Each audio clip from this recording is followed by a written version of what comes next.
Bonsoir mesdames, bonsoir messieurs, nous sommes très heureux d'être avec vous pour la DRDDR, concernant la saison tout au moins. Et bien évidemment, nous nous retrouverons, on espère bien, à la prochaine saison. Mais pour l'instant, nous sommes ensemble pendant 1h30 en direct comme d'habitude. C'est l'émission Psychose, celle que vous connaissez depuis maintenant plus d'une dizaine, voire une douzaine d'années. Ça commence à faire du temps, tout ça. Mais nous sommes heureux d'être là ce soir et de recevoir des personnes ressources sur un thème qui nous semble extrêmement important en Martinique, mais aussi en Guadeloupe et en Guyane et par ailleurs dans tout le monde, la question de la discrimination des personnes homosexuelles. On va en parler. Pourquoi ? Parce que, en principe, on aurait dû en parler le mois dernier, puisque c'était le mois clé, sauf que, mes amis n'étaient pas forcément très mobilisables, et je peux le comprendre en ce moment-là. Maintenant, ils le sont, et nous en profiterons pleinement.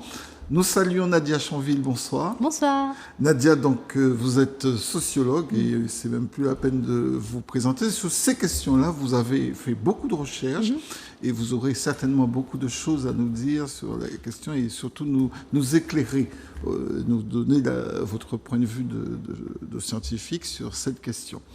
De l'autre côté, Brice Armien-Boudry, bonsoir. Bonsoir. Vous êtes coprésident de Cap Caraïbes, qui est une association qui regroupe les personnes, j'aime pas trop le thème LGBTQ, en tout cas c'est cela, donc les personnes homosexuelles, qu'elles soient lesbiennes, gays, trans, et vous présidez cette association, coprésidez cette association depuis combien de temps ?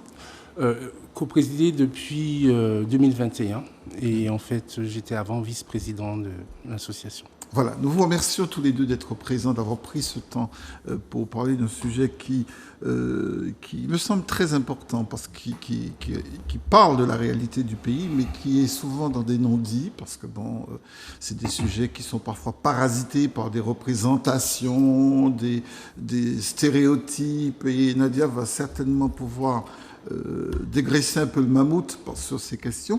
Alors, première question, est-ce que cette discrimination est réelle dans notre pays ou alors c'est simplement un sentiment, une impression, Nadia ? Vous qui avez travaillé sur la question, quel est l'état des lieux ? Alors, en termes de discrimination, il faut essayer de préciser. C'est un peu compliqué. Est-ce que l'on parle de discrimination d'un point de vue légal ou bien de discrimination d'un point de vue pénal aussi, ou d'un point de vue social. Tous les niveaux. Oui, c'est pour ça. C'est que pour chaque paramètre, il va y avoir des situations très différentes. Par exemple, d'un point de vue légal, on se trouve dans un pays, la France, qui n'est pas celui dont l'homophobie d'État est la plus importante. On est plutôt dans un paradigme de protection des droits des personnes LGBTQIA+, même s'il y a encore des sujets sur lesquels il y a des batailles menées par les associations qui défendent les droits de ces personnes. Mais à l'échelle de la planète, la France n'est pas un pays très discriminant. Je dis ça au regard d'une situation internationale où encore aujourd'hui, on va certainement en parler, il y a des pays dans lesquels on réinstaure la peine de mort contre l'homosexualité. Et puis aussi dans notre région caribéenne, on en parlera aussi, un archipel dans lequel l'homosexualité, notamment masculine, est interdite par la loi presque partout. Après, si on regarde les choses d'un point de vue pénal aussi, concrètement, ça veut dire que l'homophobie, c'est interdit. On n'a pas le droit de faire des distinctions, des discriminations en raison de l'orientation sexuelle ou de l'identité de genre des individus. Dans notre pays, ceci étant dit, on va constater que des personnes ne vont pas avoir accès à certains services privés ou publics parce que les agents ou les personnes qui sont face à elles ne vont pas considérer que ces personnes ont les mêmes droits que les autres. Donc là, dans l'application de la loi, on va avoir des différences. Et puis, on va aussi avoir des discriminations du point de vue social, c'est-à-dire que vous allez être exclu. C'est plus, je crois que la question de la marginalisation et de l'exclusion fonctionne du coup beaucoup mieux. de voir à quel point des groupes de personnes et des individus peuvent être premièrement exclus, marginalisés, mais aussi exposés à des formes de violence. Et la violence, il ne faut pas la voir séparément de la question de la discrimination. Parce qu'en fait, que ce soit les discriminations ou les violences, on est toujours dans des processus qui sont des processus de domination. C'est-à-dire quand on considère qu'il y a une partie de la population qui doit être infériorisée, qui doit être soumise à des contraintes parce qu'on veut l'invalider. Donc ces personnes et ces groupes sont soumis à une forme de domination qui provoque des discriminations, de l'exclusion et de la violence. Pour la Martinique, vous qui êtes le président d'une association qui est plutôt en Martinique, est-ce que vous avez relaté, Brice, des faits de discrimination? Est-ce que certaines personnes viennent vous en parler, viennent vous évoquer leurs souffrances auprès de votre association? Oui, bien sûr. Non, il me faudrait 2 heures pour vous raconter un petit peu. 2 heures qu'il vous faut, Brice. Nous n'avons qu'une heure 30. Non, je vais essayer de vous donner quelques informations. Si, oui. Il y a énormément d'actes discriminants. En tout cas, ça va effectivement de l'insulte à la violence physique, à la violence psychologique. Et puis, dans la mesure où nous sommes dans un pays où la parole homophobe n'est plus acceptée dans l'espace public, on se retrouve effectivement avec des modes opératoires qui sont plus ou moins insidieux, sournois, notamment dans le monde du travail. Soyez plus concret, dites-nous ce que ça peut donner, par exemple. Des exemples que je pourrais donner. Dans le monde du travail, on peut avoir un professionnel ou un fonctionnaire de l'État, donc par exemple de l'Éducation nationale, qui peut être amené à dénoncer des élèves d'un collège ou un lycée auprès des parents, donc sans se soucier des conséquences que ça peut avoir.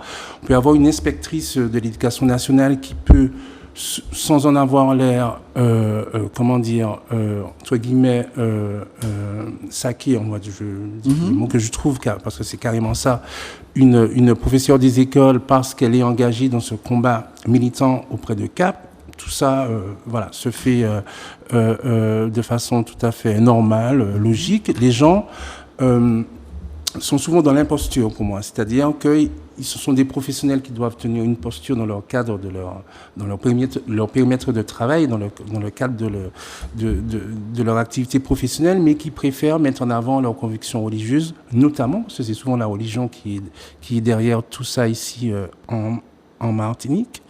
Et donc, du coup, ils ne perçoivent pas qu'ils sont dans l'illégalité en travaillant de cette manière, en considérant l'orientation amoureuse d'une personne plutôt que sa qualité de professionnel, par exemple. Mais on a aussi d'autres exemples. Bien sûr. On peut en parler, on peut d'ailleurs s'interrompre les uns les autres, c'est un débat dynamique. Alors justement, si on ne s'en rend pas compte, malgré le cadre juridique et pénal que vous évoquez, c'est que quelque part peut-être que dans notre société, il y a une certaine tolérance à l'homophobie ou Alors, je pense qu'il y a des choses qui évoluent. C'est sûr que depuis une dizaine d'années, notamment parce qu'on a une association qui se bat pour ça, Cap Caraïbes existe depuis une dizaine d'années, depuis la période du mariage pour tous aussi, qui en fait a causé de grandes tensions dans notre pays, dans notre territoire, sur ces questions-là.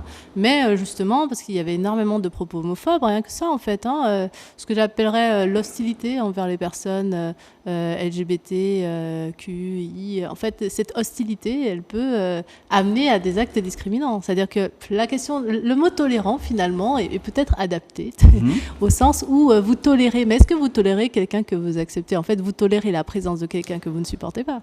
D'accord? Quand vous dites « je tolère ta présence », quand vous dites à quelqu'un « je tolère ta présence », est-ce que ça veut dire je suis bien avec toi, il n'y a pas de souci quand tu es dans ma maison, tu es le bienvenu chez moi, j'ai avec toi des rapports amicaux? Non, c'est pas du tout ce que ça veut dire. Quand vous tolérez la présence de quelqu'un, vous n'avez pas trop le choix et vous supportez pas cette personne, mais vous êtes obligé de la tolérer, d'accord? Donc quand on parle de tolérance, on n'est pas non plus en train de parler d'une situation bisounours là. Donc je trouve finalement que le terme, je sais pas ce que tu en penses, mais que le terme tolérance est peut-être un peu adapté à une situation très hypocrite dans laquelle, en fait, la plupart des personnes en Martinique sont hostiles à l'homosexualité. C'est ce que nous disent les sondages. Mais et justement, environ 60%.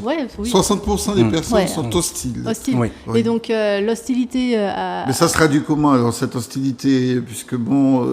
Mais c'est justement ça, ça se traduit d'une manière beaucoup plus insidieuse parce que la parole homophobe n'est plus acceptée. Et comme dit Nadja, de la mesure où Cap Caraïbe fait un travail, parce que Cap Caraïbe, quand elle a été créée, c'est quand même juste au moment des débats, du début des débats, en tout cas, on annonçait un projet de loi de mariage pour tous, et donc l'association et les quelques militants qui étaient là ont été extrêmement,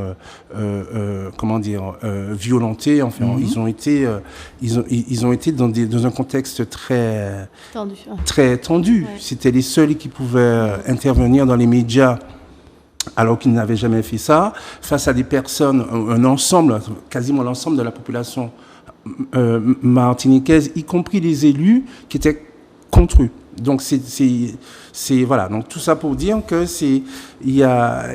la tolérance, c'est effectivement très hypocrite parce que effectivement tolérer, ça ne veut pas dire accepter. Oui, dans la tolérance, il n'y a pas d'alliance. Dans la tolérance, il y a juste une espèce de compromis qui vous oblige à avoir une tenue plus ou moins respectueuse vis-à-vis des personnes, mais ça ne nous empêche pas d'avoir des actes très insidieux ou hypocrites. Voire malveillants. Franchement, dans le monde du travail, je crois que tout le monde a déjà vécu ça, histoire de tolérer. Je crois que même dans notre parler, ça fonctionne bien de dire moi je tolère.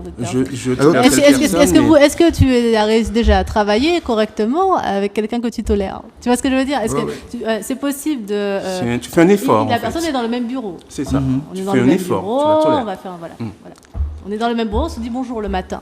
Mais ce que je veux dire, c'est que ça ne veut pas dire qu'on fait pays, qu'on vit ensemble. Ça ne veut pas dire qu'il y a vivre ensemble, ça ne veut pas dire qu'on peut construire des choses ensemble. Et si on ne peut pas, ça ne veut pas dire non plus qu'on peut avoir des rapports citoyens ensemble, parce que je ne vais pas avoir une discussion, un débat, je ne vais pas construire des choses de façon apaisée et efficace avec quelqu'un que je ne fais que tolérer. Alors je reviens sur ce chiffre que vous avez révélé. J'imagine que c'est lors d'une enquête qui a été faite, 60%. Oui. Alors les termes... L'enquête qui avait été faite, donc on a, c'est vrai que c'est un peu moyen pour être précis. En fait, on a un peu plus de 50% de la population qui considère l'homosexualité comme étant un comportement contre nature. D'accord. Et puis il faut rajouter à ça une quinzaine de pourcents de la population qui considère que c'est une maladie mentale. D'accord. Okay. Toujours. Oui. Et alors ça, oui, toujours. C'est-à-dire que ça, ces chiffres-là n'évoluent pas beaucoup. Ouais. Quand on regarde sur les populations des adolescents, parce que moi, ma thèse de doctorat est portée sur ça, quand j'ai testé à l'époque les populations adolescentes qui aujourd'hui sont de jeunes adultes, à peu près sur des questions vraiment similaires à celles qu'on avait posées aux adultes. C'était pas bien difficile à faire. Je veux dire, les questions étaient vraiment pas très compliquées. Donc, quand on pose à peu près les mêmes questions, les adolescents avaient à peu près les mêmes, on trouvait à peu près les mêmes résultats. Il n'y avait pas non plus une distinction extraordinaire. Contre nature ou contre la loi de Dieu? Non, contre nature. Alors, il faut vraiment faire un peu des deux. Mais le contre nature, justement, est intéressant. Alors, on arrive au terme contre nature en étudiant et puis en faisant aussi, c'est pas que des chiffres derrière tout ça. Il y a des entretiens, il y a plein de choses. Mais on se rend compte que la religion, c'est surtout un argument d'autorité. C'est-à-dire que vous avez besoin de mettre à mot une argumentation, quelque chose d'irréfutable sur le sentiment que vous avez, qui est un sentiment hostile. Et donc, ce qui est le plus simple et le plus radical, c'est d'y mettre le tampon de la religion. C'est-à-dire que là, c'est la religion, c'est Dieu qui a dit, donc ça ne discute pas. On va pas rentrer dans un débat sur le rapport que l'on a à l'homosexualité, aux orientations amoureuses. À partir du moment où on a dit c'est Dieu qui a dit, donc c'est pas la peine de discuter. Si c'est Dieu qui a dit, c'est pas la peine de discuter. Mais quand on commence à discuter un peu plus, si on essaie d'approfondir la conversation, on se rend compte que ce n'est pas qu'une question de religion, que la religion c'est juste le sceau qui est apposé sur la discussion pour la clôturer. Mais le terme contre nature, du coup, il résonne bien avec on va dire des dictats religieux qu'on entend beaucoup. Et il prend pour une certaine partie des gens aussi son sens dans une vision de ce que devrait être l'humanité. Alors, c'est-à-dire que c'est contre la nature humaine, c'est ça que je veux dire. Voilà, mais c'est pas juste contre la nature dite divine ou quoi, ce serait contre la nature des humains. Et ça, c'est très dangereux parce que ça veut dire que ces personnes, qui sont quand même une bonne partie d'entre nous, considèrent que les personnes LGBTQIA+, en fait, que ces personnes ne sont pas des humains comme les autres. Et là, Alors, on est dans un processus qui est assez dangereux. Puisque nous sommes en train d'essayer de comprendre les raisons de cette discrimination qui existe réellement, sinon on n'aurait même pas fait l'émission de toute façon, est-ce qu'il n'y a pas une peur de personnes qui seraient contre nature? Est-ce que cette discrimination ne prend pas appui sur la peur qu'on peut éprouver vis-à-vis des homosexuels? Alors, d'un point de vue psychologique, on pourrait dire que l'homophobie, c'est la peur de l'autre en soi. Oui. Mais l'homophobie n'a pas de fondement scientifique. C'est fondé sur des croyances, des préjugés, des stéréotypes, et il n'y a pas de fondement scientifique. Par contre, l'homosexualité est bien une orientation sexuelle naturelle, qui se caractérise par une attirance sexuelle, romantique ou émotionnelle, ou tous les trois. Et pour en revenir à la question de l'orientation naturelle, l'homosexualité existe chez 450 espèces animales. Oui, c'est ce qu'on a pris la peine de... Voilà. Et là, on a des preuves scientifiques qui disent que... Et si ça existe dans la nature, c'est aussi pour préserver les espèces. Donc, les gens peuvent se renseigner dessus. Mais effectivement, les scientifiques ont prouvé qu'il y a des comportements homosexuels chez 450 espèces animales. Voilà. Oui, mais c'est pas ce qui va arranger les personnes. C'est pas non, mais c'est juste pour dire que c'est juste pour dire. Moi, je trouve que c'est intéressant. C'est intéressant parce que quand on parle de création, moi, j'ai déjà eu des débats. J'imagine que vous en avez eu le sujet avec des personnes. Et moi, j'adore discuter religion. C'est vrai. Et en fait, j'avais commencé pendant ma thèse. C'était en 2010. Il y avait eu pour le 17 mai, qui est, vous savez, la Journée internationale de lutte contre l'homophobie et la transphobie, qui a été notamment fondée par Louis-Georges Tard, un Martiniquais. Je crois qu'il faut toujours insister à le rappeler. En fait, cette année-là, il y avait vraiment un accent sur la question de la religion. Et il y avait eu un grand séminaire, c'était à l'Assemblée nationale, dans une petite salle de l'Assemblée nationale, où les représentants des grandes religions en France s'étaient réunis pour débattre de cette affaire des homosexuels et tout. Et donc c'était super intéressant. Et en fait, il y avait à un moment un argument que je trouvais assez intéressant, c'est si Dieu est parfait, si la création est parfaite. Et là, on parlait de toutes les religions, essayer de penser notamment les monothéistes. Imaginons que Dieu soit parfait et qu'il ait fait une création parfaite. Il a fait une création parfaite et dedans, il y a des personnes qui sont amoureuses ou attirées sexuellement, ça dépend des espèces, et notamment les humains, par des personnes du même sexe. Ça, c'est la création divine. Et qui sommes-nous pour la juger? Vous voyez? C'est-à-dire, qui sommes-nous pour aller dire non, mais ce qui a été créé par Dieu est imparfait, et d'ailleurs, dans certains pays, on va s'échiner à massacrer 10% de ce qu'a créé Dieu parce qu'on considère qu'il aurait dû revoir sa copie. Et donc, c'est pas juste moi qui le dis, je vous reprends de façon un peu vulgarisée une heure d'exposé qui, je trouvais, passionnant sur la question. Évidemment que derrière, il y a du débat, parce que vous avez aussi des textes sacrés qui disent ceci, qui disent cela. Oui, mais ces textes sacrés aussi, leur interprétation est possible. Et quand on met en lumière l'ensemble, il ne faut pas croire que l'ensemble des grandes religions, ni que les représentants de l'ensemble que tous les représentants des grandes religions considèrent que ce soit si simple de dire que ce n'est pas naturel. C'est-à-dire, la question, il y a une grande différence entre naturel et moral et religieux. Tout ça, ce sont des termes différents. Donc, l'histoire de contre-nature, c'est un argument qui revient beaucoup. C'est pour ça que dans les stats, on en parle beaucoup. C'est vrai que ce ne serait pas dans la nature, ni dans la nature humaine, etc. Tout ça, quand on veut lutter contre l'homophobie, ça vaut le coup, même si c'est parfois un peu dérangeant. Qu'est-ce qui serait dans la nature si l'homosexualité est contre nature? Mais Qu'est-ce qui serait le schéma naturel, légitime Il y a des gens qui pensent que le schéma naturel, ce serait que les mâles et les femelles s'accouplent, point. D'accord. Et on peut se raconter cette histoire. On peut se raconter l'histoire que dans la nature, les mâles et les femelles s'accouplent et qu'il n'existe rien d'autre. Mais il se trouve que la recherche scientifique est là. Les résultats, les choses sont là, on ne peut pas les nier. Il se trouve que ce n'est pas la nature. dans la nature, les orientations sexuelles, amoureuses sont beaucoup plus diverses et ça fait partie de la richesse de la nature. Et peut-être que la nature avait une bonne raison de faire ça. C'est tellement une raison qui consiste à maintenir la vie, en fait, finalement, parce que quand il y a un couple de, je sais pas moi, de canards qui abandonne son petit canard et qui a un couple de canards mâles sans canard, sans caneton, qui n'en ont pas et qui veulent s'en occuper, c'est une façon de préserver la vie. Donc, et pour revenir à ce que Nadia disait aussi, cette fameuse religion dont on parle, elle a quand même fait beaucoup de mal au cours de l'humanité, même si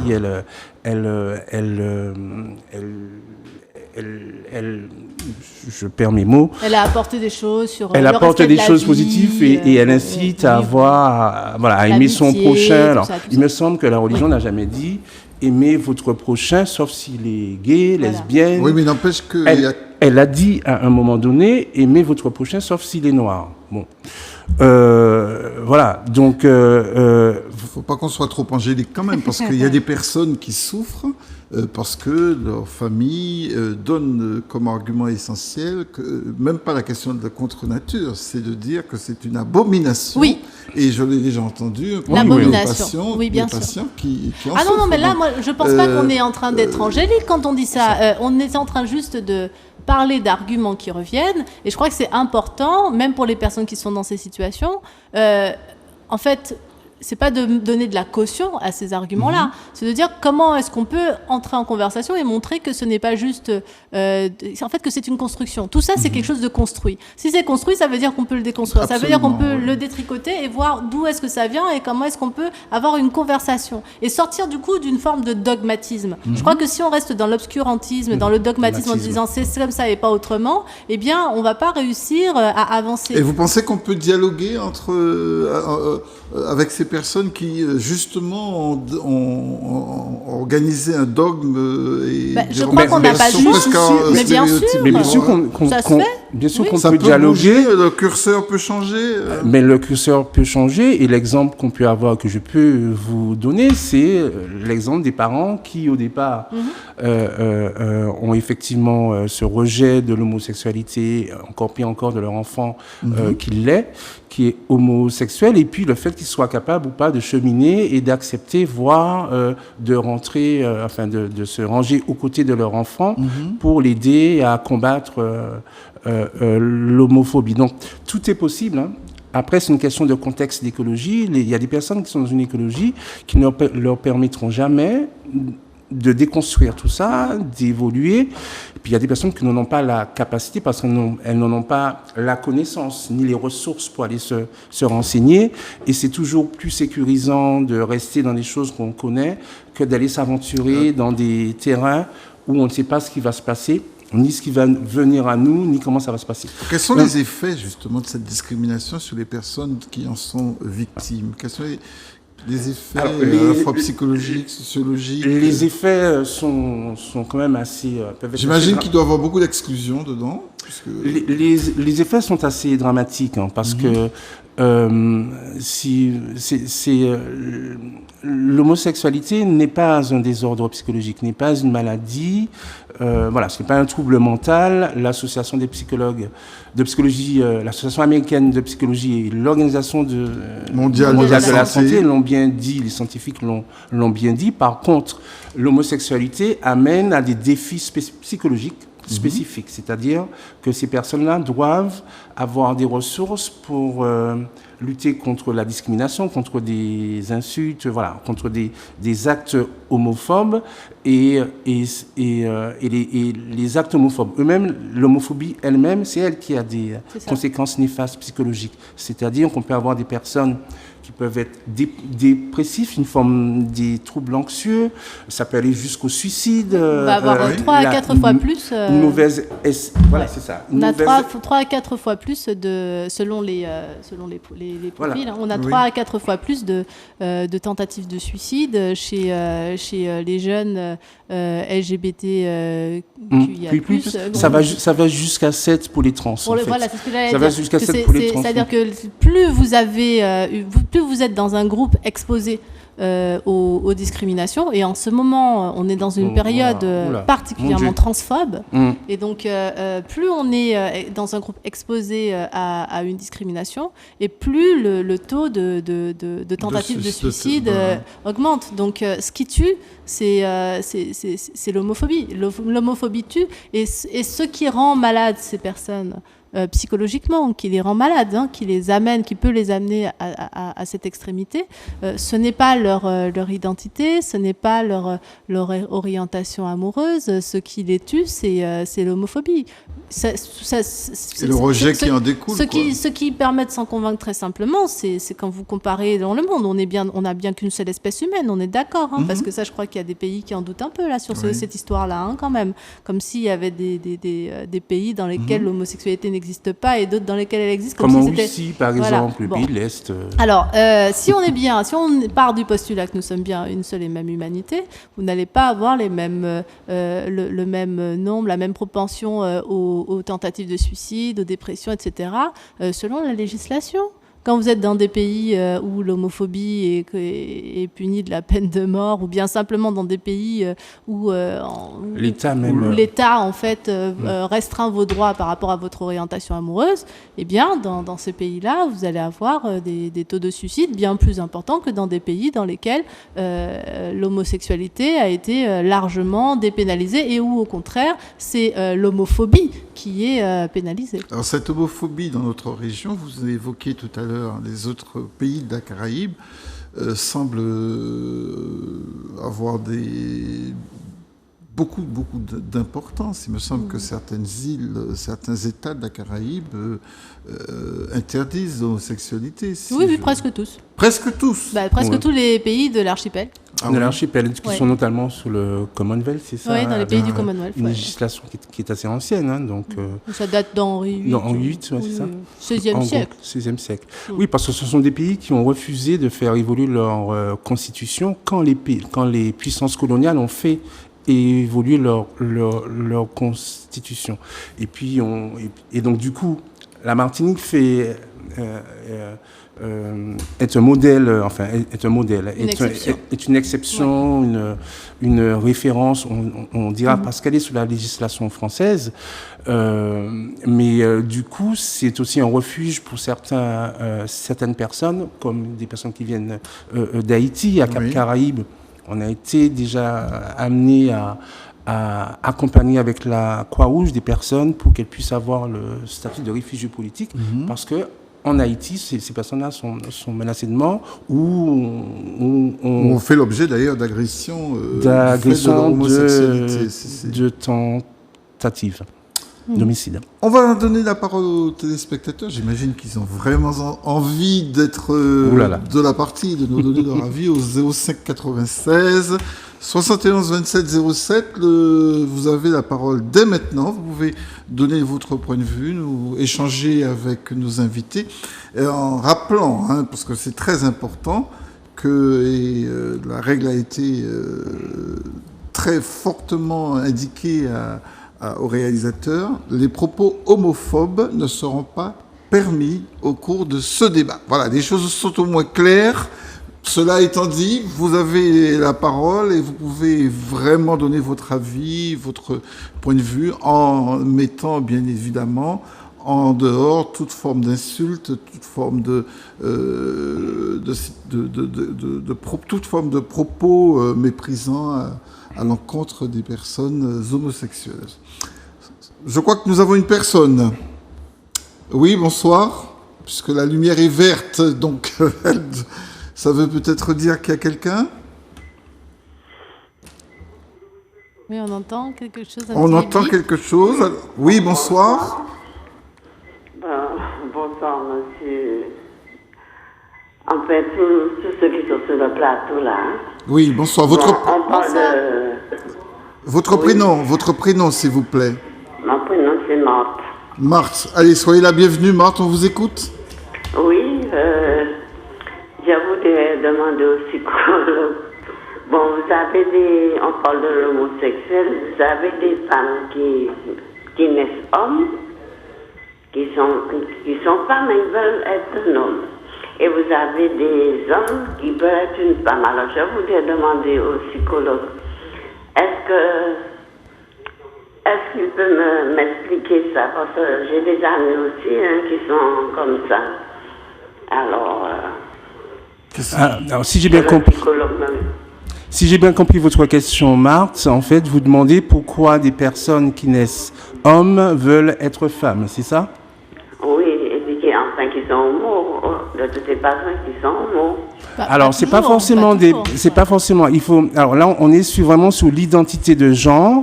Alors, soyez précis, hein, parce que les termes techniques pour les téléspectateurs, voilà, soyez précis, pas trop scientifique au sens où on entend, pour qu'elles comprennent. Voilà. Lorsqu'on parle d'homosexuel homme ou femme ou de bisexuel, on parle d'orientation amoureuse et sexuelle. Lorsqu'on parle d'identité de genre, le genre, c'est le fait d'être homme ou femme. Oui. De se considérer en tout cas comme homme ou femme. Donc on peut être un homme et se considérer femme. Ben, en fait, on peut avoir un sexe, on peut avoir un organe génital mâle, d'accord? Donc on peut avoir un pénis et être une femme pour autant. C'est-à-dire que c'est pas je suis être une femme ou se considérer femme. Bah, c'est-à-dire que ça dépend d'à quel point vous avez bien compris le truc, mais en fait, qu'est-ce que c'est que l'identité? C'est la réponse à qui es-tu? Et quand vous posez la question à une personne transgenre, elle ne vous dit pas je suis un homme qui souhaite être une femme, ni je suis un homme qui pense qu'il est une femme. Jamais ces personnes ne répondent ça. Vous posez la question à la personne, cette personne va vous dire je suis une femme, je suis un homme. Oui, alors Marthe, vous voulez préciser quelque chose? Je comprends très bien, mais il faut différencier trois choses. Oui. Alors Marthe, je vais essayer d'être laissons-lui on va laisser à Marthe dire le soin d'exprimer sa pensée. Mais là, je vous dis, moi je suis contre l'homophobie. Par contre, bon, le gars, il a envie d'être homo, il est homo, la femme a envie d'être homo, il est homo. Il n'a pas vraiment le choix, le pauvre. On n'a pas à donner quelqu'un le choix de ne pas percer, de ne pas percer. Le gars, il se sent bien avec un homme. Pourquoi aller le gêner? La femme se sent avec une femme. Vous voyez ce que je vous dis? Oui. Il a choisi d'être amoureux d'une femme. Elle est une femme. Le gars, il est amoureux. Il a envie d'être amoureux d'un homme. Je ne vois pas pourquoi on doit persécuter ces gens-là. Chacun fait son choix. Et vous avez choisi votre orientation amoureuse. Il y a un moment dans votre vie, est-ce que vous aimez les hommes ou vous aimez les femmes, madame? Si je peux me permettre de vous poser la question. Vous êtes direct. Non, je suis mariée, j'ai mon homme. Vous aimez cet homme, et est-ce que vous avez, du coup, il y a eu un moment dans votre existence où vous avez eu à choisir entre aimer les hommes et aimer les femmes, et vous avez choisi d'aimer les hommes? Ah ben, quand j'étais jeune, oui, mais bon... Étant dans une religion, les parents, vous savez, c'est interdit ça. Mais alors, ce que Nadia essaie de vous dire, c'est qu'on ne choisit pas d'être homosexuel ou d'être hétérosexuel. On le découvre à un moment donné quand on est plus ou moins jeune. Et on n'a pas vraiment le choix. Donc le choix qu'on a, c'est de l'accepter et de ne pas l'accepter, de le vivre ou ne pas le vivre. Et c'est en ce sens qu'il y a effectivement des personnes qui ne l'acceptent pas tout de suite, qui n'accepteront jamais. Certaines de ces personnes vont souffrir de ça, d'autres vont réussir à s'y faire ou à trouver d'autres moyens de voilà. Notamment les personnes qui aiment les deux. Voilà, notamment les personnes qui aiment les deux, c'est plus facile. De lui.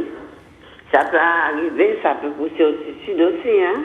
Bien sûr. Ce qui pose, oui, c'est ça, c'est quand ce qu'on disait tout à l'heure, la peur de l'autre en soi, c'est-à-dire quand on en vient à se dire que cet amour, cette attirance serait une abomination, serait contre nature, eh bien, c'est ça qui rend malheureux, qui détruit toute estime de soi et qui peut emmener des personnes, même très jeunes, à vouloir en finir avec leur existence en pensant que leur existence ne vaut rien. Donc, parfois, on dit des choses en se disant, ce sont des propos qu'on entend tout le temps et c'est sans conséquence. Mais même, par exemple, quand on dit sur ce plateau, on n'entendra pas de propos homophobes, mais il y a des jeunes qui nous écoutent. Il y a aussi aussi des personnes vulnérables qui peuvent entendre des choses très violentes et en fait se forger la conviction qu'elles ne valent pas grand-chose. Et ça tue, ça peut être très dangereux. Alors, très bien. Voilà, oui. Bon, je ne me retiens pas pour le merci, Marthe. Merci beaucoup. Merci beaucoup, beaucoup, Marthe. Allez, on écoute. Prenez soin de vous. Merci d'être venu, surtout. Marthe qui, bien évidemment, expose de façon assez curieuse et curieuse, assez marquée, son interrogation. Comment peut-on devenir... Alors, justement, on peut devenir femme quand on est homme. Voilà. Alors, il y a effectivement quelque chose que je voulais rajouter par rapport à ce que disait Marthe, c'est qu'il y a 3 choses. Il y a le sexe, qui est le sexe biologique à la naissance. Il y a le genre, qui est, on va dire, l'identité sociale qui est donnée par rapport au sexe. Après, il y a l'identité de genre, c'est-à-dire la personne, est-ce qu'elle se reconnaît dans ce corps, le genre féminin, donc avec son sexe, et est-ce qu'elle se reconnaît dans ce qu'on lui demande d'être, dans le genre qui correspond au sexe. Et voilà, donc ça c'est l'identité de genre. Après, il y a l'expression du genre.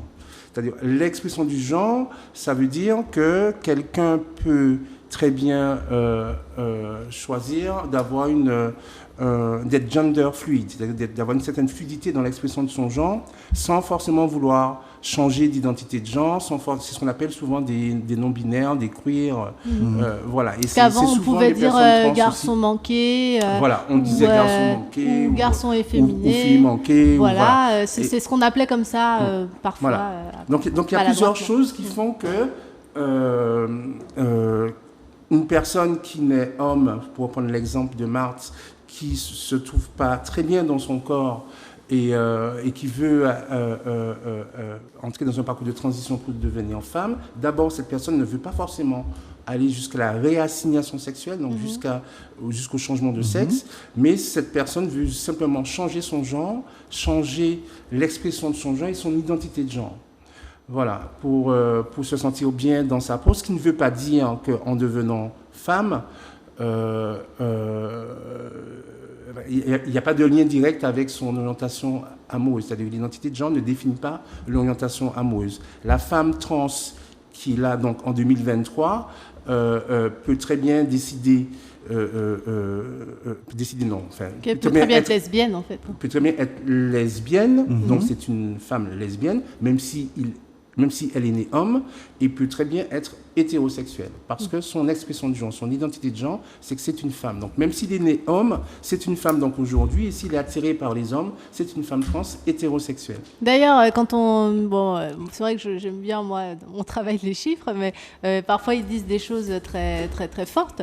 On dit, comme ça, la Vox Populi, que les femmes trans, ce sont des hommes homosexuels qui veulent être des femmes, quelque chose comme ça. Et en fait, quand on regarde bien, la plupart des femmes trans, l'écrasante majorité des femmes trans, aiment les hommes, comme la plupart des femmes. Vous voyez ce que je veux dire ? C'est-à-dire qu'en fait, si vous prenez la population humaine, eh bien, on a une grande majorité de personnes qui ont des relations amoureuses hétérosexuelles, et dans cette population humaine, il y a les personnes trans, et ces personnes trans sont aussi hétérosexuelles.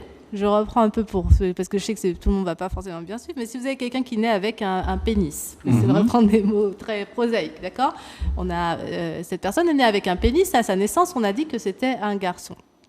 Mais plus tard dans sa vie, quand l'enfant a la capacité à s'exprimer, et puis imaginons qu'on ne soit pas dans un pays homophobe, transphobe et tout ça, et qu'il s'exprime tranquillement, sans qu'il entende tout le temps autour de lui que les trans sont des monstres.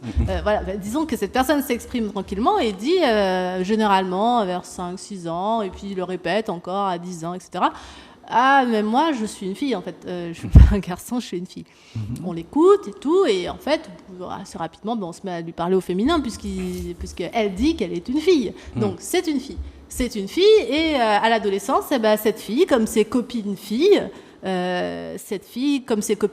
comme la plupart de ses copines filles, aime les garçons.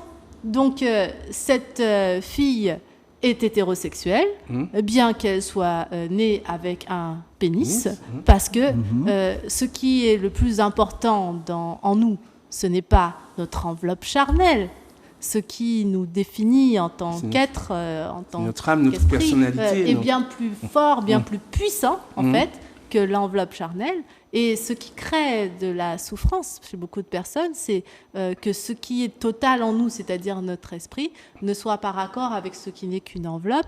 Et donc, en plus, dans des contextes hostiles, ça peut permettre de se sentir mieux et de pouvoir évoluer de façon plus fluide et plus cohérente dans son existence, d'avoir une enveloppe charnelle qui corresponde à son esprit. Mais ce n'est pas toujours nécessaire. Je crois que généralement, quand les personnes sont simplement reconnues, beaucoup de personnes trans, simplement reconnues comme filles, vont traverser l'existence avec beaucoup de bonheur. Cette petite fille, dans ce monde que je vous ai raconté et qui existe dans plein d'endroits du monde, eh bien, une fois que sa famille, ses amis, ses petits-amis, etc., tout le monde la reconnaisse en tant que fille, il n'y a pas de problème. Et puis certaines d'entre elles, comme dans tout le reste du groupe des femmes, certaines de ces filles-là sont aussi lesbiennes. Mais est-ce que c'est pas là où le bas blesse, justement, la question de la reconnaissance de l'identité de genre? Est-ce que vous pensez que c'est simple comme, c'est pas simple, c'est comme jamais tout, simple. de reconnaître une différence qui parfois peut gêner, peut déranger, peut faire peur? C'est pour ça qu'on est là, c'est pour expliquer aussi. Oui, c'est ça. C'est jamais simple, en fait, pour l'entourage, justement, d'accepter la différence de leur enfant, leur cousin, leur cousine, leur mari, finalement, ou leur femme, finalement. Mais c'est... Comment dire ? Mais c'est possible, quoi qu'il en soit. C'est possible. C'est d'autant plus possible que nous sommes dans un pays qui prend la mesure que la question de la transidentité pose de plus en plus de problèmes. C'est ce qu'on voit notamment en Martinique. Mais il faut savoir que la Martinique est l'une des régions qui accompagne le mieux les parcours de transition.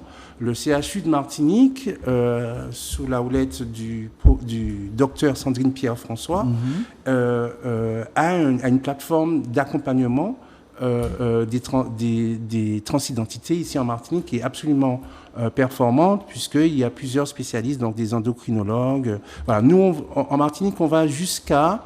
On a aussi le chirurgien, donc on va jusqu'à l'ablation des seins ou des organes génitaux. On ne va pas à la construction. Pour reconstruire, pour aller jusqu'à la réassignation sexuelle, il faut que les personnes partent soit en métropole, soit en Inde, soit à Cuba, par exemple. Mais en Martinique, nous avons une plateforme qui est tout à fait performante avec des spécialistes qui accompagnent très bien les personnes. Et la deuxième chose que je voulais dire aussi, c'est que la Commission européenne, mais Nadja, tu peux aussi en parler, a lancé un appel d'offres auquel Cap Caraïbes a répondu avec d'autres associations et d'autres organisations comme la Fondation Le Refuge, l'Université des Antilles, le CNRS, Nadja, et puis Casavenir en Guyane et Recruy à La Réunion. Le projet, c'est la création d'un observatoire des violences transphobes en Outre-mer. C'est-à-dire que voilà, c'est quand même l'échelle européenne qui prend conscience qu'il faut qu'on travaille sur ces questions-là en Outre-mer, sachant que le paradoxe qu'on a en France, c'est que dans certaines régions ultramarines de France, comme la Polynésie, la question de la transidentité n'a absolument pas du tout le même problème, la même résonance ou le même impact, parce que culturellement, à Tahiti, en Nouvelle-Calédonie, à Wallis et Futuna, les personnes trans existent parce que dans leur culture, s'il me semble que c'est ça, ce sont les rérés. Le deuxième enfant doit être une fille, et si c'est un garçon, il est élevé comme une fille. Mais ça fait des millénaires que ça existe. Et c'est pourtant une région ultramarine de France. Donc on est dans un pays qui, malgré la violence des débats sur le mariage pour tous et le fait qu'effectivement SOS Homophobie dit bien que les LGBT-phobies ont augmenté quand même de 30% en 2022 par rapport à 2021, que la question des guet-apens a explosé sur tout le pays, et on voit bien aussi qu'il y a des mouvements d'extrême droite, notamment qui affichent et même qui vandalisent des centres LGBT un petit peu partout. Malgré ça, on peut considérer que les politiques français et plus largement l'Europe prend en considération quand même la question des LGBT-phobies et notamment ce qui ressort beaucoup maintenant, la question de la transphobie. Et pourquoi ils le font? C'est parce que la communauté LGBT, de manière générale, a acquis un certain nombre de droits. Et sur le plan local, parce que là, vous parlez de l'Europe, du national, mais sur le plan local, quelles sont les implications des politiques locales, des élus locaux sur ces questions? Là, on parlait du CHU, mais les élus... On y reviendra, mais ce que je voulais dire, c'est que, pour terminer mon propos, c'est que Cap Caraïbes, quand elle a été créée, lui a commencé à lutter contre les LGBT-phobies. Aujourd'hui, on est plutôt dans l'application des droits, en fait. Et l'application des droits a bien avancé pour une partie de la communauté, mais on se rend bien compte que pour la communauté trans, c'est un petit peu plus compliqué. C'est pour ça que les politiques prennent ça à bras-le-corps pour nous donner les moyens d'accompagner les personnes trans aussi. Au niveau national. Mais au niveau local, est-ce que, par exemple, les élus vous soutiennent, vous accompagnent, y compris financièrement, sur cet axe-là de soutien de la transphobie? Alors, je vais être assez clair, direct. Alors, au niveau local, le premier soutien qu'on a eu, me semble, enfin, depuis que je suis là, c'est le soutien de la sénatrice Catherine Conconne. Le maire du Carbet nous soutient directement puisqu'il permet à M. Guy Ferdinand de faire son événement festif, qui n'est pas une gay pride pour moi, mais on y reviendra peut-être dans d'autres émissions. C'est un événement qui permet de la visibilité. Absolument. Mais ce n'est pas une gay pride au sens marche des fiertés, au sens où la communauté le conçoit. Et donc voilà, on a aussi évidemment le soutien de Didier Laguerre, qui est le maire de Fort-de-France, et de son adjointe Nathalie Marteil-Jouan, qui est adjointe à la lutte contre les discriminations. Nous avons aussi le soutien d'Aurélie Nella par l'une de ses adjointes, qui est Laurie Lienafa. Donc on a quelques soutiens comme ça, mais on commence à peine à nouer des relations, notamment avec la CTM, qui était muette jusqu'à maintenant, et les députés par l'intermédiaire d'un député qui est M. Giovanni William. Voilà, donc ça se fait au fur et à mesure. Mais je crois qu'il faut bien que les politiques, je pense qu'ils l'ont compris, mais que c'est pas forcément évident. Ils sont frileux, le sujet est un peu tabou et délicat.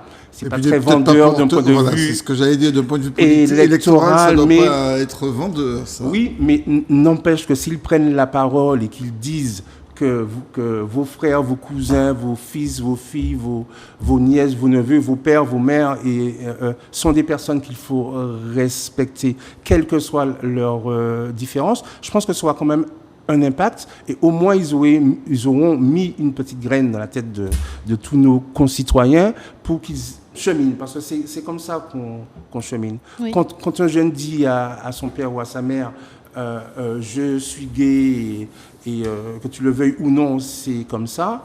Mais est-ce qu'il peut dire autrement, d'ailleurs?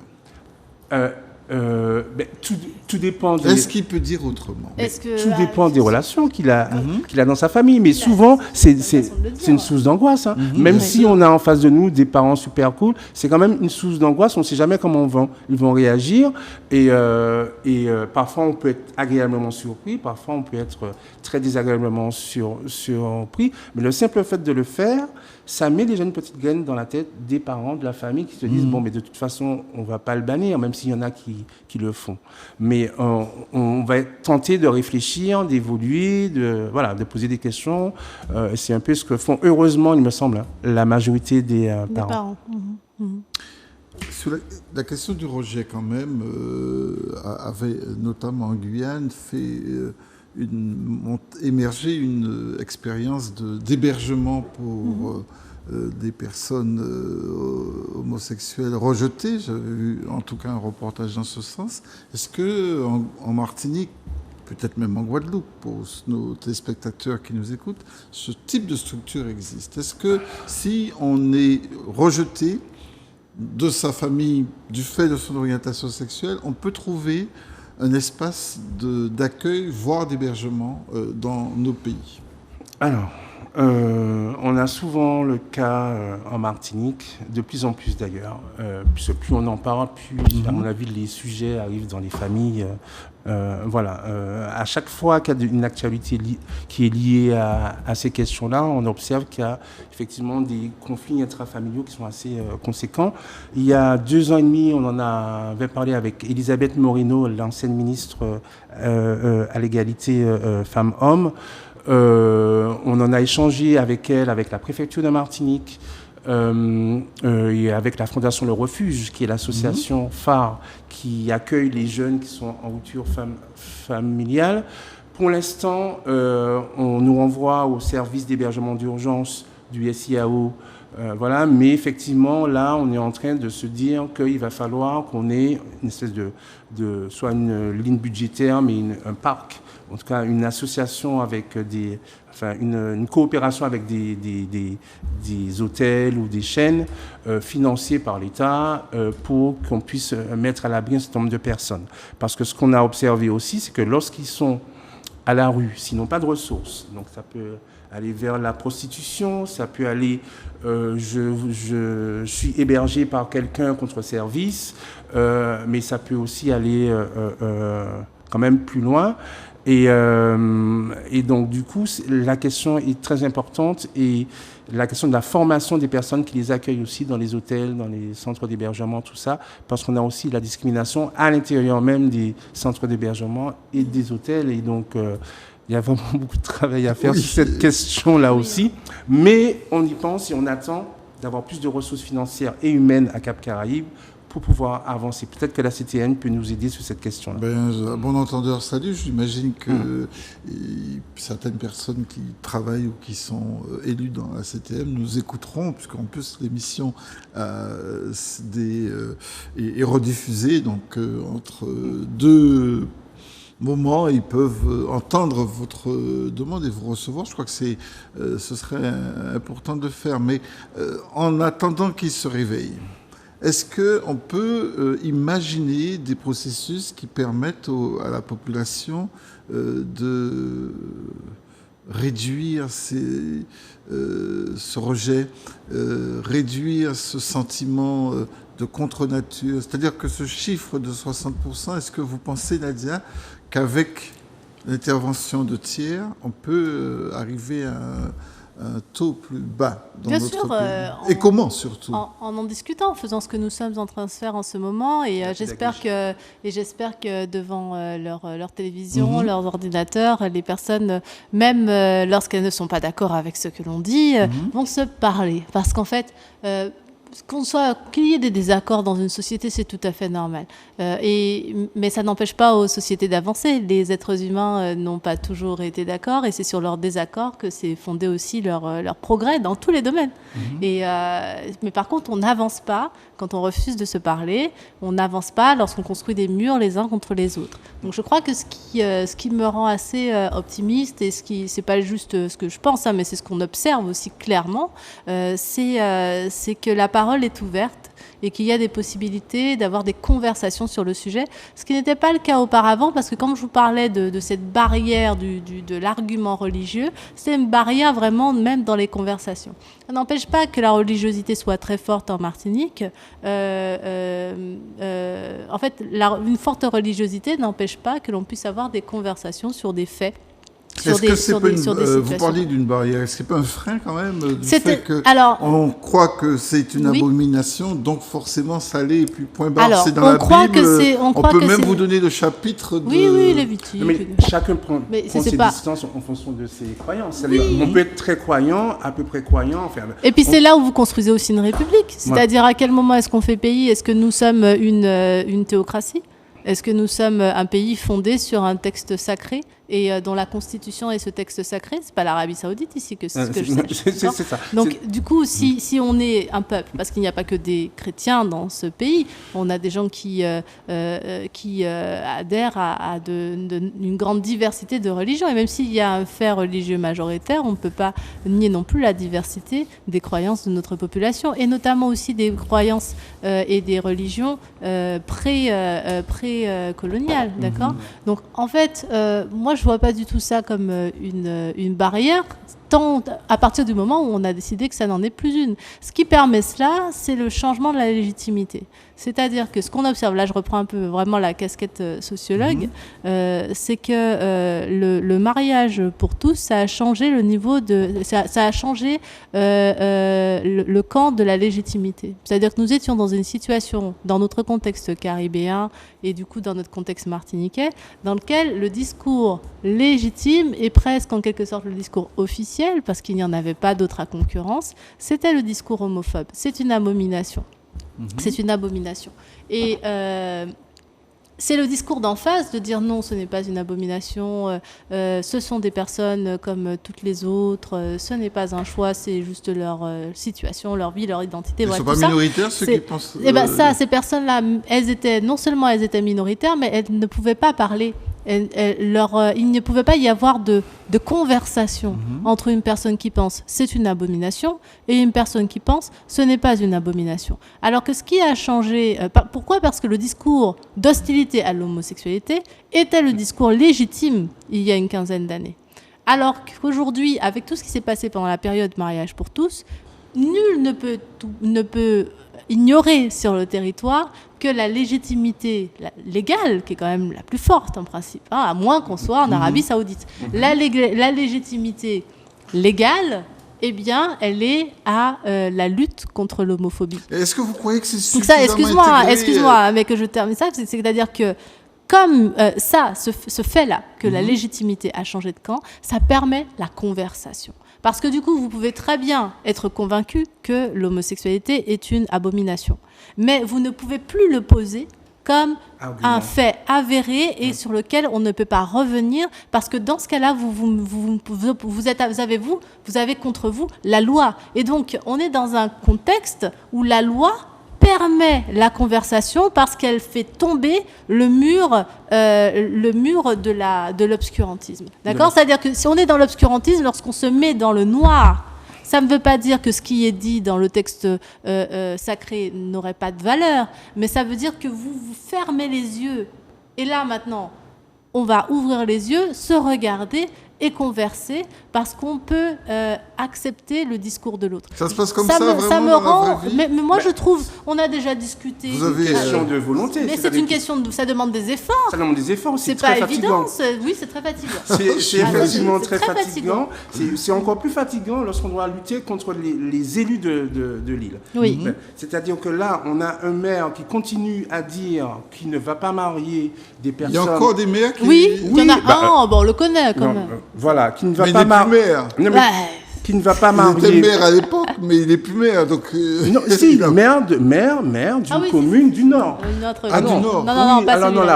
Alors là, l'autre maire dont vous parlez, effectivement. Non, je parle d'un maire qui a exprimé dans le journal quotidien de France Antilles récemment qu'il ne va toujours pas marier 10 ans après des personnes de même sexe parce que c'est contre ses convictions religieuses. Je suis désolé, on est dans l'imposture, c'est un imposteur.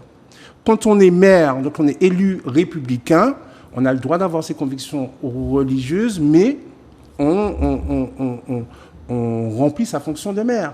Voilà. Donc, en plus, ça n'a pas de sens parce que c'est quelqu'un qui dit, en plus, je suis en train de dire ce qu'il a dit dans le journal, c'est quelqu'un qui dit, oui, mais qu'il a des amis qui le sont, mais ses amis vont comprendre qu'ils ne veulent pas les marier. Enfin, ça n'a pas de sens. Et donc, il va donner un adjoint. Je suis désolé. Là, on est vraiment dans cas de personnes qui n'ont rien à faire là, en fait, qui n'a pas le niveau qu'il devrait avoir lorsqu'on est maire d'une grande. Je vous sens en colère, Brice, sur ce coup-là. Mais évidemment, parce qu'il n'aide pas ses administrés, il n'aide pas les Martiniquais et il n'aide personne en fait. Hein. Donc je ne sais pas pourquoi il sort des âneries comme ça. Et puis il maintient ce mur. Et puis il maintient ce mur. Donc voilà, donc il y a des personnes avec qui on ne peut pas discuter, mais il y a des personnes avec qui on peut faire de la Faut-il pédagogie. dénoncer ces personnes? Mais moi je trouve qu'aujourd'hui... Mais des personnes se dénoncent elles-mêmes, c'est-à-dire oui, que voilà, donc on n'a même pas besoin de s'en occuper d'ailleurs. Mais par contre, Cap Caraïbes se place bien dans une posture pédagogique. En pédagogie, la répétition fixe la notion. Donc on va continuer à le dire, à redire, et on va continuer à communiquer avec des personnes qui veulent bien échanger, ne serait-ce qu'échanger. Et on le voit dans les interventions dans les collèges et lycées. Cap Caraïbes intervient depuis 2022, fin 2021, à partir de la classe de 4e jusqu'à la terminale. D'ailleurs, permettez-moi, Brice, de rappeler aux téléspectateurs qu'ils ont la possibilité de converser avec vous au 71 27 07. Pour l'instant, il y a Marthe à oser. Alors, les autres peuvent. J'espère que ce n'est pas le frein posé au préalable par moi, c'est-à-dire pas de propos homophobes dans cette émission. J'espère que c'est pas ça qui provoque ce frein. Vous pouvez échanger, discuter, donner votre point de vue. Nos deux représentants, que ce soit la sociologue, que ce soit le coprésident de Cap Caraïbes, sont là pour échanger avec vous. Surtout, allez-y. Et merci de nous donner cette possibilité-là, d'ailleurs. Ça fait partie de ça, justement, de ce moment de transmission, de pédagogie. Et franchement, oui, je vois que je vous sens très sceptique sur perplexe, sur est-ce qu'on peut. Comment vous pouvez dire ça? Mais vous avez demandé plusieurs fois si vraiment c'est possible de... Voilà, je vous pose la question. Oui, mais je le dis aussi de façon taquine, mais pour y revenir, pour dire qu'en vérité, sur le terrain, parce que c'est ça, sur le terrain. Quelle est la réalité du terrain? Dans mon travail de thèse, j'observais justement ce type d'ateliers, que ce soit des ateliers égalité filles-garçons, des ateliers où on parlait de la question du genre ou de l'homosexualité, en plein truc, mariage pour tous, etc. Donc c'était intéressant. Et puis dans les années qui ont suivi, et jusqu'à maintenant, en fait, ce que l'on constate, c'est que les équipes qui mettent en place ce type de formation sont très inquiètes, très inquiètes, se mettent la rate au courbouillon, comme on dit, de la réception par les parents, par les professionnels, par les élèves, par les gens qui vont être formés, etc. Tout le monde se dit que ça va être une catastrophe, et puis et on s'inquiète beaucoup, mais et du coup, on ne fait pas certaines actions, on ne met pas en œuvre certaines actions parce qu'on est déjà en train d'anticiper les problèmes. On fait une forme de prophétie autoréalisatrice. C'est-à-dire la chose va être catastrophique, mais du coup, je mets en place des choses tellement complexes pour empêcher la catastrophe que la catastrophe finit par arriver. Alors que quand on se met dans une posture beaucoup plus optimiste et beaucoup plus, je dirais, bienveillante envers nous-mêmes, moi, je suis plutôt... J'aime mon peuple, j'aime les humains déjà, et j'aime mon peuple, et je fais confiance à son intelligence. Donc je pars toujours du principe, mais peut-être qu'on pourra penser que je suis très naïve, mais je trouve quand même que ça nous réussit de nous aimer, de l'estime de soi. Et je trouve que... et puis finalement, quand j'ai commencé... J'ai changé par rapport à ça, parce que quand j'ai commencé ma thèse, je disais à peu près la même chose que vous. Ça va pas être possible, on va jamais réussir à faire changer les gens d'avis, tu as vu les chiffres, c'est une catastrophe, etc. Bon. Et puis après, on observe, et j'ai été tellement heureuse pendant mon travail de thèse de constater que le terrain me donnait tort. C'est-à-dire que quand il y a ce type de discussion, eh bien, dans la grande majorité des cas, ça se passe très bien. Les gens qui sont hostiles, la moitié de la salle, la moitié de la salle est hostile à la base. À la fin, ils deviennent convaincus. Pas forcément, mais l'important c'est qu'ils se parlent. C'est pas de l'évangélisation. Il ne s'agit pas de faire les gens changer d'avis, avoir une épiphanie ou je ne sais quoi à la fin d'une rencontre. Il s'agit de pacifier un pays et de protéger des gens qui sont face, c'est-à-dire de régler un problème de santé publique. C'est-à-dire qu'il y a des gens qui font des tentatives de suicide, il y a des gens qui font des dépressions, il y a aussi des problèmes pénaux, des problèmes légaux, des gens qui se retrouvent devant des tribunaux, des vies brisées. En fait, il s'agit de régler un problème qui concerne l'ensemble de la communauté des citoyens et des citoyennes. Vous savez quoi, quand vous rassemblez des citoyens et des citoyennes pour qu'ils règlent leurs problèmes et que vous avez des professionnels qui savent organiser ce type de débat et qui mettent les gens autour de la table, vous avez une partie de ce groupe de personnes informées qui va rester dans l'obscurité, comme je vous disais tout à l'heure. Je ne te vois pas, je ne suis pas là. Et d'ailleurs, ces personnes-là, souvent, ne parlent même pas. On s'en rend compte, elles sont, c'est-à-dire de remarquer ça, parce que moi, quand je fais les observations, je le vois, et je pense que les personnes qui forment s'en rendent compte.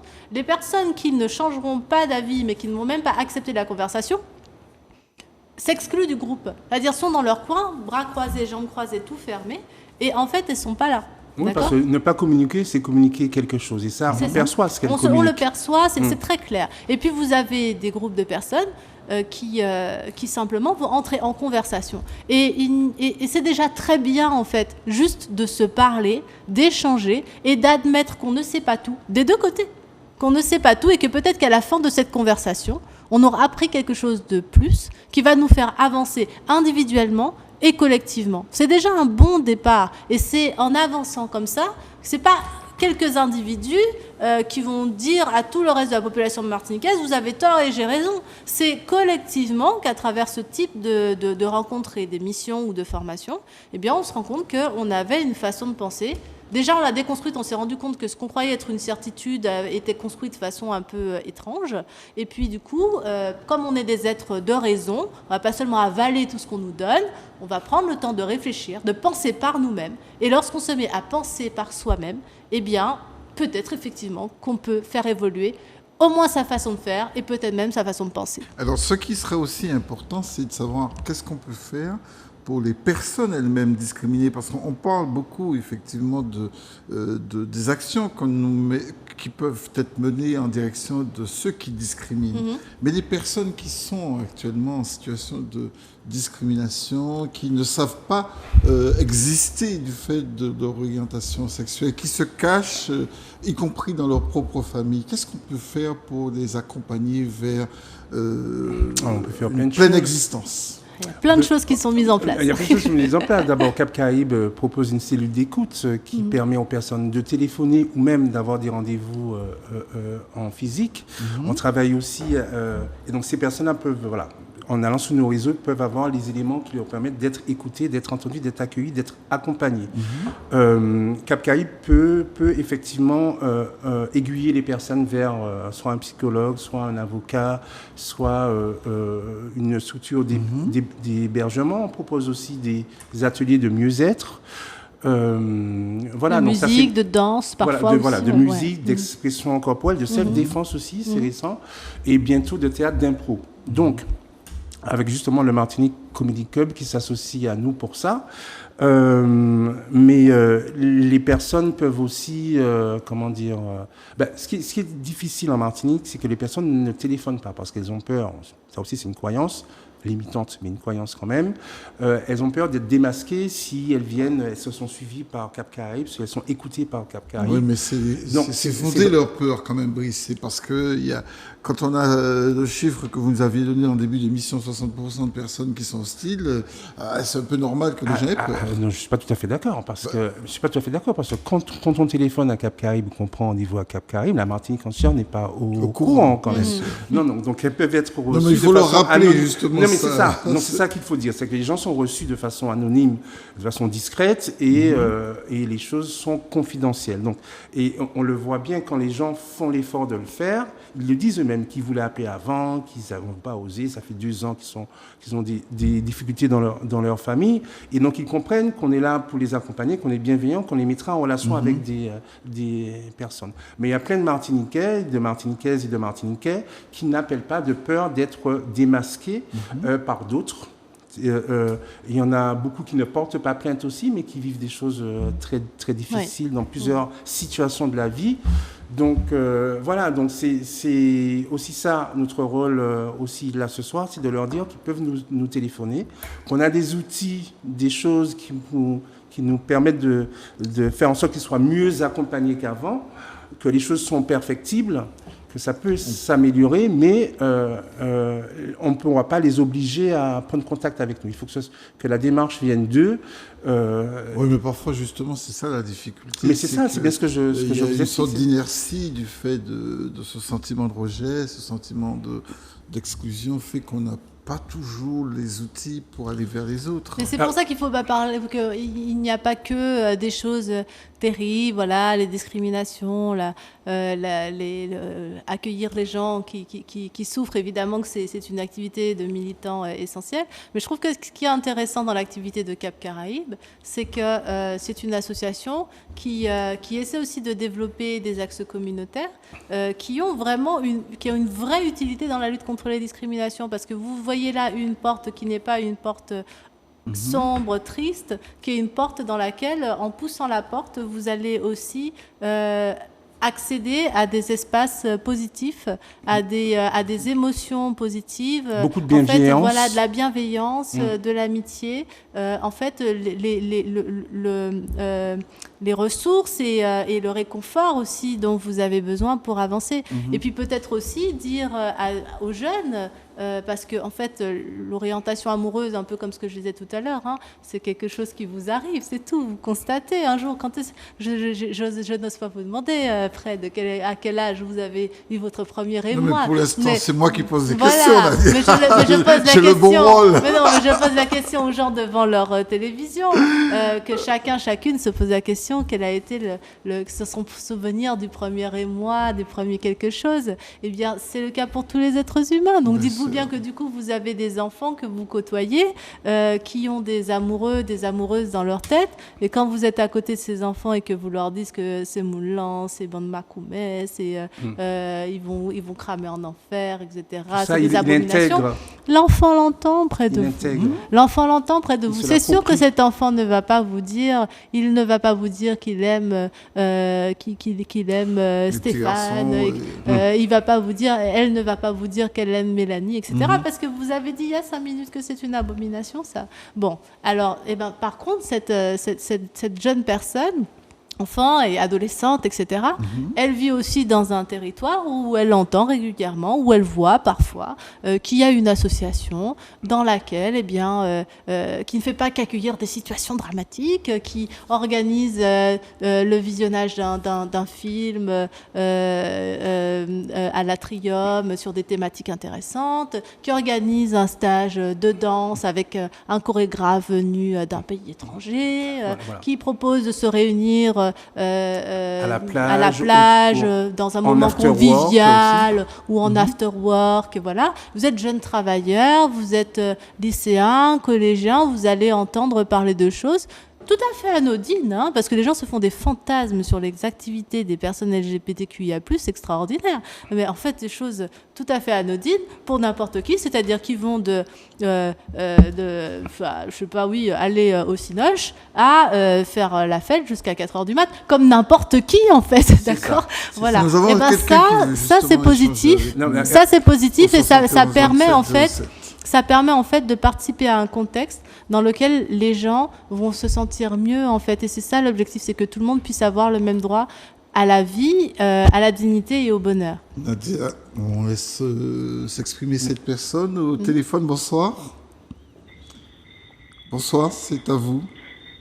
Bonsoir Fred. Bonsoir. Comment vas-tu ? C'est Bruno. Oui, Bruno, je disais bien. Oui. Bruno qui est d'une fidélité sans nom dans l'émission. Depuis 12 ans. Peut-être même depuis le début. Sûr.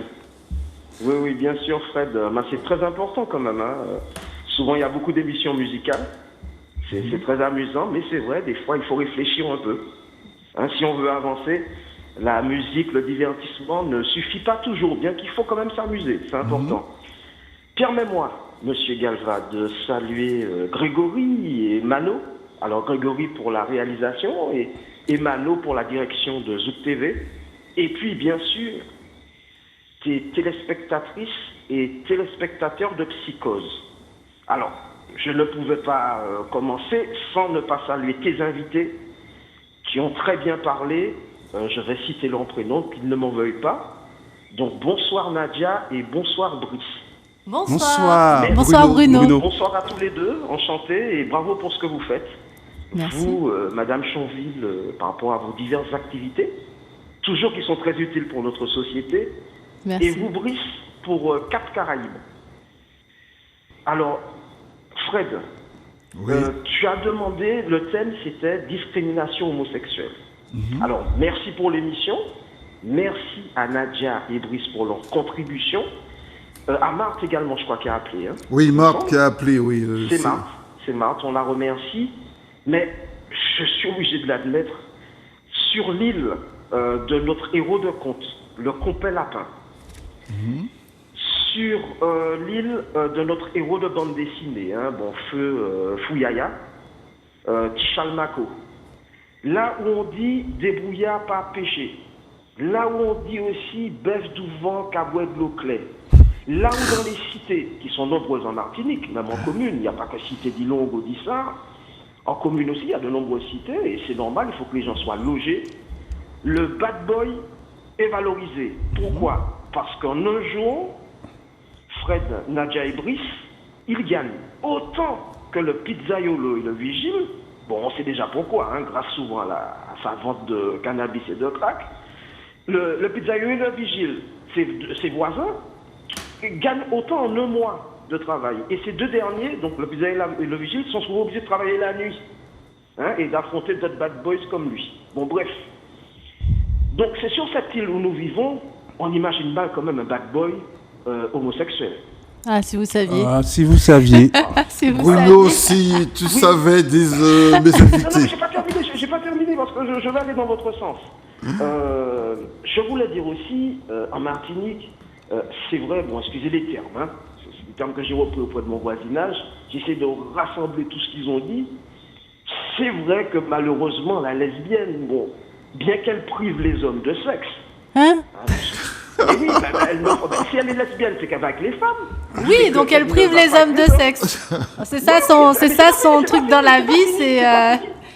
En fait, il y a un marché avec des femmes et puis les hommes sont censés se servir et il y en a une qui veut pas. C'est ça? Je te réponds à la fin de ta phrase, Nadia. Je te réponds non, il n'y a pas de souci. Juste pour dire. C'est la lesbienne, c'est la définition qu'ont donné mes voisins. Ils ont dit qu'elle privait les hommes de sexe et qu'en plus, elle pervertissait les autres femmes. Mais étrangement, elle est mieux vue que le pédéraste. Parce que, bon, un homme reste un coq ici en Martinique. Alors, l'âge du coq. Alors, non, je voulais juste te dire... Oui, vas-y. D'après mes voisins, non, mais ça sont les commentaires de mes voisins. D'après mes voisins, c'est vrai que pour eux, l'homosexualité, ça commence souvent comme la drogue. C'est-à-dire par une ou un ami qui veut vous faire partager soit son joint ou son préservatif. Waouh. Et j'ai entendu également, et je suis très solidaire de celles et ceux qui vivent mal leur homosexualité, parce qu'ils sont nombreux. Comme vous, effectivement, oui, il y a des bad boys qui sont homosexuels. D'ailleurs, il y a des hommes mariés qui ont des maîtresses qui sont également homosexuels. On avait un vigile, je ne vais pas citer son nom, je ne vais pas avoir de problème. Encore heureux. Une seule boîte de nuit qui se battait avec des hommes et qui était pourtant notoirement homosexuel. Non, on ne dit pas de nom. En Martinique, il faut le savoir. Je pense que le nombre d'homosexuels, il faut le multiplier par 10 pour avoir le nombre exact. Moi, j'ajoute que je suis pour le mariage pour tous. Ça a été une bonne loi parce que chacun décide de faire ce qu'il veut de sa vie. On n'a pas le droit, sous prétexte de religion ou de principe, voilà. La société évolue. Peut-être que dans quelques années, les gens iront bien plus loin que la transsexualité. Mais ça reste en Martinique, malheureusement, partie-moi à notre histoire, il ne faut pas l'oublier, les nègres marrons, etc. Notre communauté est black. Et quoi? On est obligé de dire que l'homosexualité, malheureusement, reste malheureusement mal vue. Et c'est bien dommage. Et effectivement, les homosexuels, et c'est pour ça qu'ils ne se précipitent pas pour refaire leur coming out là aujourd'hui, ou bien à Caraïbes aussi, c'est vrai que de peur des représailles, on va dire, à la fois de leurs parents, de la société, que les gens changent de comportement une fois qu'ils ont appris que la personne était homosexuelle, ça arrive. Il y a un joueur de football qui s'est suicidé, c'est un joueur anglais. Il s'appelle Fachanou. Oui, je ne sais pas si vous le connaissez. Oui, j'ai oublié son nom, mais... Voilà, qui s'est malheureusement suicidé à cause de la pression de la société de ses anciens coéquipiers. Donc, merci pour l'émission en tout cas. il faut qu'on ait une grande pensée pour celles et ceux qui vivent mal leur homosexualité et surtout pour les plus courageux d'entre elles et d'entre eux, celles qui sont agressées à cause de ça. Et ça, c'est inacceptable, c'est vraiment intolérable. Donc voilà, chacun a le droit de décider de sa sexualité, même de sa vie. On est en démocratie. Alors, pour te répondre, ma chère Nadia, ce sont des propos que j'ai malheureusement rapportés. C'est vrai qu'on entend souvent dans la rue, hélas. Mais bon, l'homosexualité quand même pose un petit problème. C'est au niveau des enfants. Bien que les couples homosexuels, qu'ils soient gays ou lesbiens, ils adoptent les enfants. Oui. Mais comment deux... Pas forcément. Attends. Oui. Laisse, tu vas réagir après. Ah oui. Allez, continue, on t'écoute, Bruno. Comment? Oui, c'est un petit peu la question, Fred, qui donne un petit peu raison à ceux qui sont contre le mariage pour tous. C'est de dire effectivement comment deux femmes, comment deux hommes peuvent faire un enfant. D'accord. Voilà. Mais il y a plein d'enfants qui ont été élevés par deux femmes en Martinique. Mais vraiment beaucoup. Il y a une confusion, Nadia, justement. Oui. Mais alors, Bruno... Bien sûr, mais... Oui, alors je vous écoute attentivement, mais n'oublions pas, nous sommes humains, nous sommes fraternels, beaucoup de tolérance entre nous. Oui, Et tolérons-nous. moi, que chacun soit libre de décider de sa vie, de sa sexualité, de son parti politique, Sa vie tout court. Sa vie tout court. Ah, Merci moi, beaucoup, Bruno. J'aurais bien aimé merci à pouvoir... vous, merci tous les trois, merci Fred. Merci, Nadia, mais merci du coup, vous avez... Ok, allez, à très vite. Bonne À très soirée, bientôt. À bientôt. À très Bruno a bientôt. soulevé des Bonne questions. soirée. Bye bye. Oui, Merci oui, pour Bruno. l'émission. Ça aurait Bruno été... a soulevé Des des questions, mais questions c'est un peu son habitude dans Ouais. l'émission d'être... Ah ben, il fait bien parce que au moins il participe Oui, au c'est débat, vrai, c'est ce il qu'on alimente le disait. débat, voilà, c'est ça. Mais alors du coup, j'ai plein de choses à dire là maintenant. Vas-y, Il vas-y, nous reste vas-y. 5 minutes. Vas-y. Ah, C'est- d'accord. Je te donne- Alors, Vas-y. non, d'abord, je voulais dire qu'il ne faut pas qu'ils confondent homosexuels et pédérastes. Donc, faut bien. Ça, c'est oui. pas du tout la même chose. Mais il l'a dit en relatant des propos des autres. Oui, Mais des c'est propos des l'avocat autres, du ouais. diable. en D'accord. fait. Ok.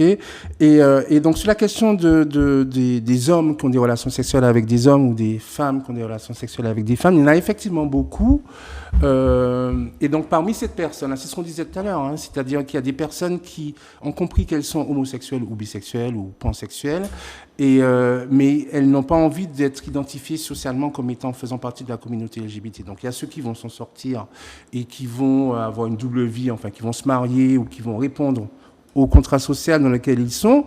D'autres qui vont, il y a certains qui vont bien le vivre, d'autres qui vont pas bien le vivre. Et parmi ceux qui ne le vivent pas bien, c'est-à-dire ceux qui ne supportent pas que les homosexuels ou les lesbiennes puissent vivre leur orientation amoureuse de façon harmonieuse, parmi ceux-là, il y a ceux qui sont victimes de ce qu'on appelle l'homophobie intériorisée, c'est-à-dire qu'ils ne supportent pas que les autres vivent leur orientation amoureuse de façon harmonieuse, et donc du coup, ils deviennent violents. La violence qu'ils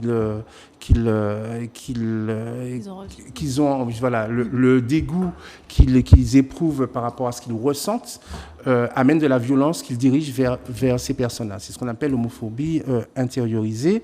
Sur la question de l'homoparentalité, Bruno, il faut savoir qu'il y a beaucoup de personnes qui ont une vie hétérosexuelle, une vie de famille avant, et qui peuvent effectivement à un moment donné décider de vivre leur vie correctement, enfin de façon plus cohérente, merci.